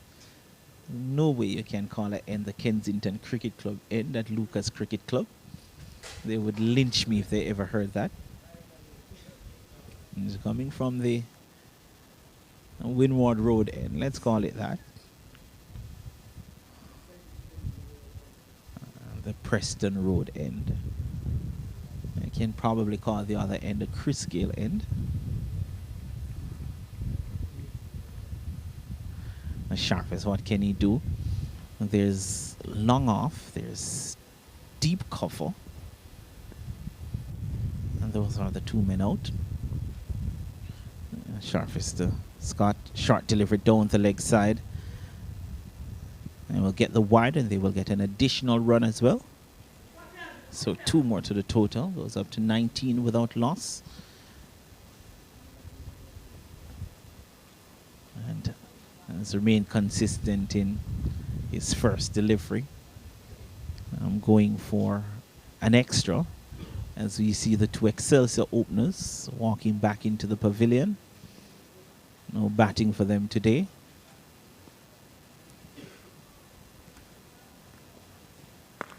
This one is tucked into the onside, no power behind it.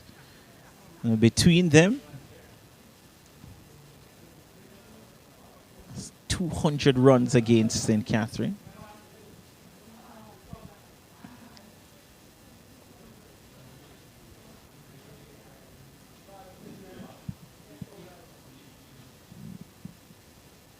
Looking to wrap up this game quite early. Excelsior. Charvis. Ball to Scott. Plays this one quite easily. Really struggled during the recent under-17 tournament. So too the Jamaica team. I found it very difficult. And it's a question that I've asked a number of years. Why is it that we have very talented, skillful players, but whenever they get to the regional level, they look so ordinary playing against other regional teams? Here's another short delivery that's pulled straight to mid-wicket, no run. And the answer I got from the newly installed pathway assistant coach in Milton Thomas was that the problem is that our cricketers don't play games outside of Jamaica. It's a thick outside edge and goes down to third man and races into the boundary. Has it gotten there? It doesn't get there. Similar to something we saw this morning, but 2 more runs. So when I put the question, the answer was that because our players don't play games outside of Jamaica, and whenever they go overseas to play, the conditions are foreign to them. And that's one of the reasons. But my thing is, I don't know if Trinidad and Tobago cricketers go to Guyana to play in preparation or go to Barbados to play during preparation. This is down the leg side, be a wide. So I don't know if that is really the answer. It could be part of it. By the way, that answer was sufficient enough for the JCA to send away an under-13 team to Trinidad. I understand it's been a lot of rain in Trinidad. But it's good to see. It's very good to see. And when they return, it will be 3 Jamaican teams, selected Jamaican teams, to play against 3 American academy teams to start later this month. I think the 22nd and going to January. This is tickled down to fine leg. So lots of cricket on offer for these youngsters going into January for the under-13, some under-13, under-15 cricketers. And we recently had the Bryce's Academy bilateral series, limited over series. I understand that he wants to play some 2-day cricket. And the conundrum that we have here in Jamaica, as Charvis and ball to Williams, full delivery, quietly slower, dragged it, As the over comes to an end. That's 24 now, without loss after 2. The conundrum that we have here in Jamaica is we often talk about youngsters who develops cricket. And I strongly believe that the development of youngsters, a lot of that responsibility, like football, should rest on clubs. But the clubs will tell you that they don't have the kind of resources, financial resources, to be developing players. The argument can be made that these players out of the high school system should be getting into the senior cup teams and should be playing cricket. But because they don't have primary school cricket, because their development is so late that a lot of them can't transition immediately into a senior cup team, and then there is no middle competition from high school to the senior competition for them to play and develop. Michael Francis continues. This is punched back down the ground, no run. So a youngster like Michael Francis, who has the attitude and has the basics in cricket that he can develop, if he leaves St. George's College, let's say now, and goes to a Melbourne or a Kingston cricket club, this is punched nicely off the back foot for a single, a fumble. So if he goes to one of these clubs, chances are he will not get into the senior team because he's not at that level. Now, unless he has that real determination and is being pushed by his parent, if he's not playing, he will lose interest in the sport and will soon stop playing. And down the leg side, be wide. So he will stop play, or if he continues, how long does it take him to get into the senior team? And if he doesn't get into the senior team, what level of cricket is there for him to play? There is none. There is no junior cup, no minor cup. There is no under 23 competition. So that's the state of cricket in Jamaica. This is hammered down the ground. In that area, you won't get a boundary on the ground, but you probably get a 6. No need to use the grass this time, Javane Williams. The second 6 of the innings. As Excelsior, they swiftly move up now to 32 without loss, halfway through over number 3. It's a nice shot from Javane Williams, showing that he's not just a fast bowler. He can wield the willow as well. So just adding to this monologue that maybe a lot of persons don't really care about. It's just my 2 cents on where we are in terms of cricket. We don't have tournaments. That is the reason why the Bryce's Academy bilateral series is so important. And we're hoping that it can extend. And this is why a competition like this, the Abnormal House Cricket Bonanza, is so important. That's nicely played as well on the up, but no run. It's so important. And mind you, it's only 4 teams. They only play 3 games. And then you get to the final. There's a 3rd place game as well. But these are 3 games or 4 games. This is hit high, a chance, maybe no, dissecting the 2 fielders. They should look for 2 here. Not sure the relay there, but it worked. So these are 4 games that St. George's College and Excelsior, St. Catherine Jamaica College ordinarily would not have played going into the schoolboy cricket season. So at the start of the schoolboy cricket season, as Francis comes in again and beats him outside the line of the off stump. At the start of the schoolboy cricket season in January, when teams like Wolmer's and these teams are playing their opening game, St. George's College will be playing their 5th game in a month. And that can only help St. George's College. And when Wolmer's will take a game or 2, and I'm just picking on Wolmer's here, could be Camperdown, could be Bridgeport, whoever, when they're playing their first 2 games and they're still sorting out their playing in left and they're still sorting out their in terms of match preparedness and match readiness, at St. George's College and Excelsior, at Jamaica College, at St. Catherine, would have already been 4 games into that process. So I'll be watching these 4 teams keenly, more so the Jamaica College, St. George's College, and St. Catherine. Excelsior could probably be playing regional cricket at this point. But I'll be watching these 3 teams to see how they do during the schoolboy cricket season. Jade Gray, by the way, comes into the attack now for St. George's College, the captain. Picked up 2 wickets against Jamaica College on Sunday. Not losing effort. And get confirmation. I've been told now that it's not Jade Gray. No, it's definitely not Jade Gray. It didn't all of a sudden become a left arm spinner. So we'll get the name. So it's Peck. David Peck, who is the bowler, left arm spinner.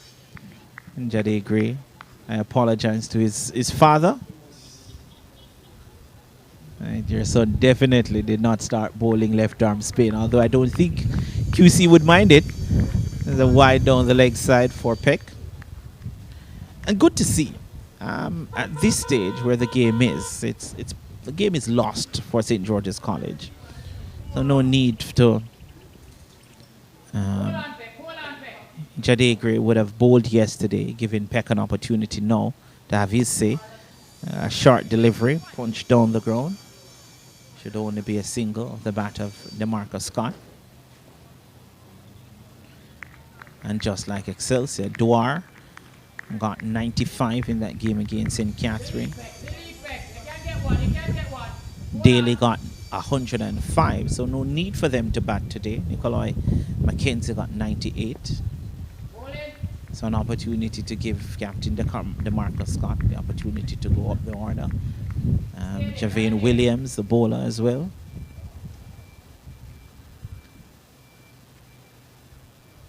And this is worked into the onside. They are 10 runs away into single digits now. 9 runs away from victory here, Excelsior. And 37 for the loss of no wicket. They need 46 runs to win. All of 46 runs.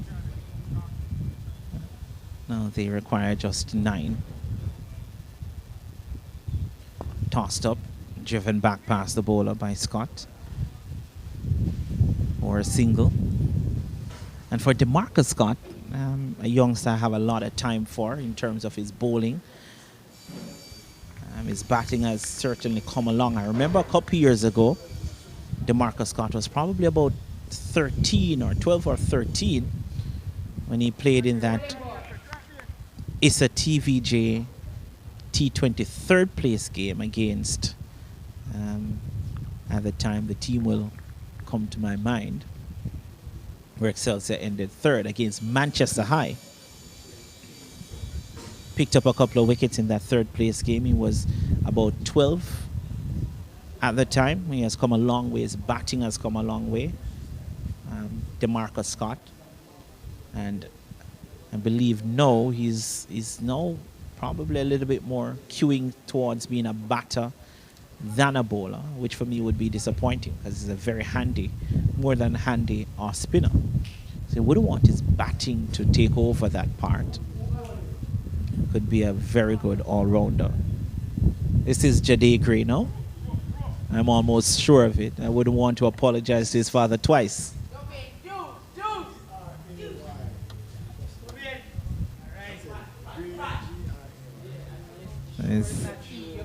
It's Jade Gray. I've been told it's Jade Gray with an A. It's Gray and not Gray. This is punched back down the ground. No run.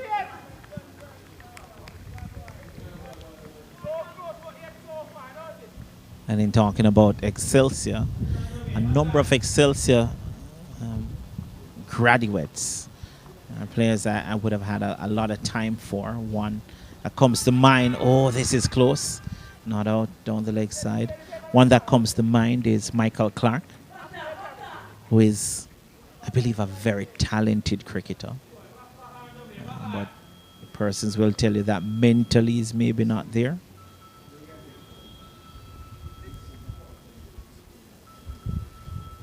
Jade Gray, short delivery. Oh, was looking to pull that into the onside, missed it. It was down the leg side. But only a run. And then there's Brandon English. I remember Brandon English. Now Kurt McKenzie Jr., who is playing for the West Indies.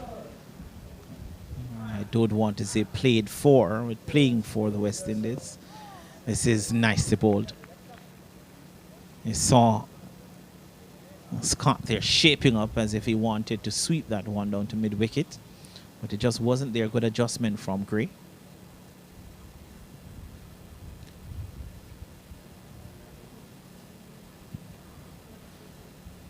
The score now 40 without loss. And so they are 6 runs away from victory. 6 runs away from securing their second win from as many games in this competition.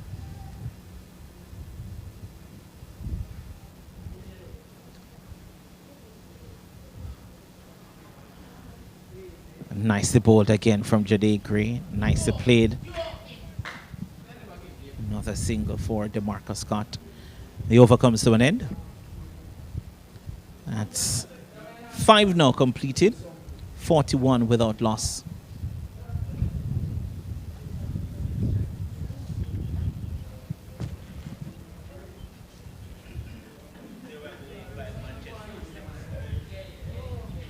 No, I was still tacky for Joe. I can have wait in St. Mary. Problem is that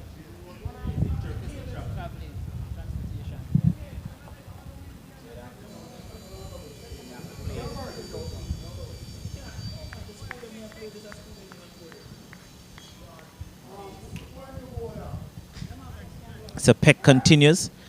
So the short delivery pushed into the offside. No run.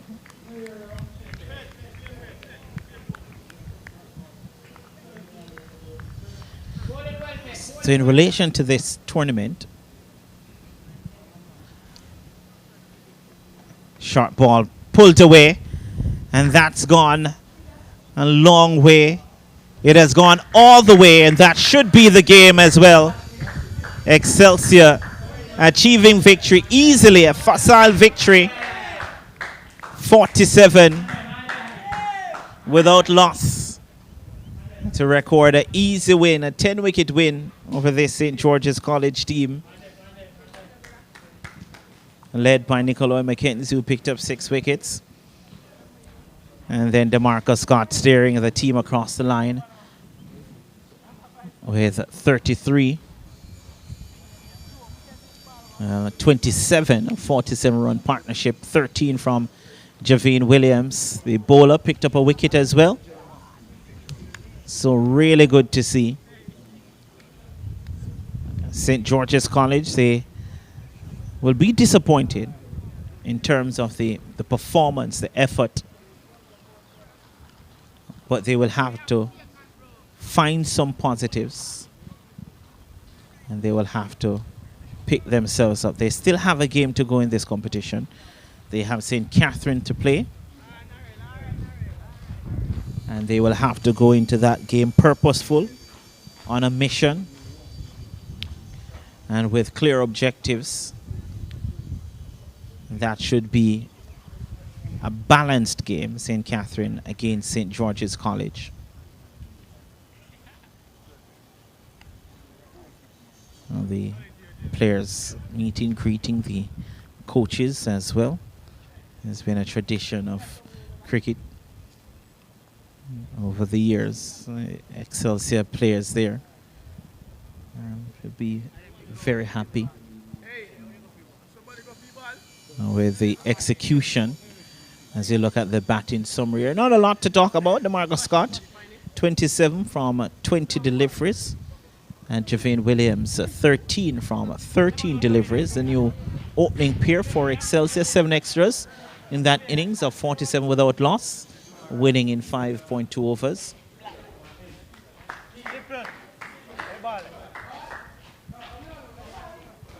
The St. George's College team, 4 bowlers used, no wickets. Michael Francis 2 overs for 27 runs. Sharvis 1 over for 7. Peck, he was in his second over. And Jetty Gray bowling 1 over for 2 runs. So it's, and Will trying to get some positives from the game. But this is a real summary of the contest. Excelsior quite dominant. St. George's College being bowled out for 45. And Michael Francis getting 16. And then it was David Jones who was next best with 3.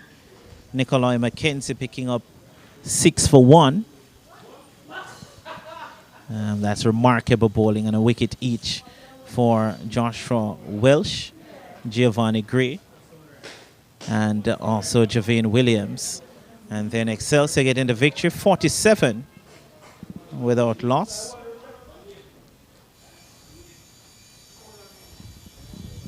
And 27 from Scott and 13 from David Jones. And that's the summary. We will have your post-game interview in a short bit. Once we're able to sort things out here, we'll just have your post-game interview. Should be interesting. And then we get set for the 4th game in the series, which is Jamaica College against St. Catherine, which will be played on Tuesday right here at Nelson Oval. But we'll tell you that Excelsior defeating St. George's College by 10 wickets in this 3rd game.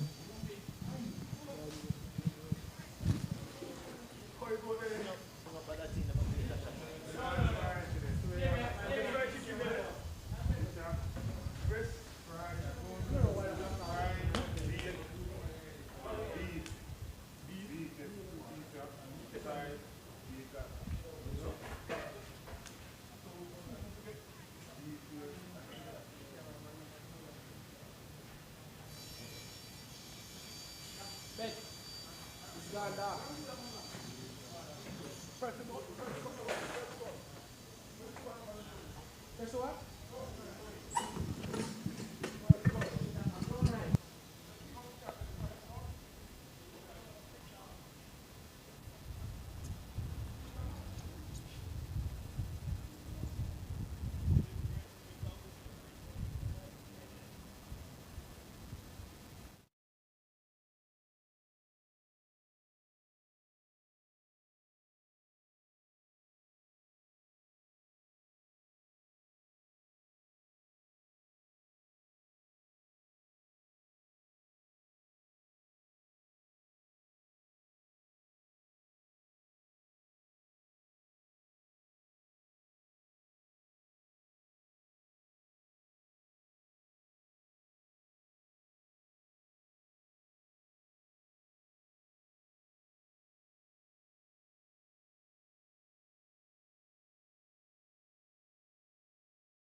So 2 wins from 2 for Excelsior. Easy 10-wicket win today against St. George's College. I have with me Nikolai McKenzie.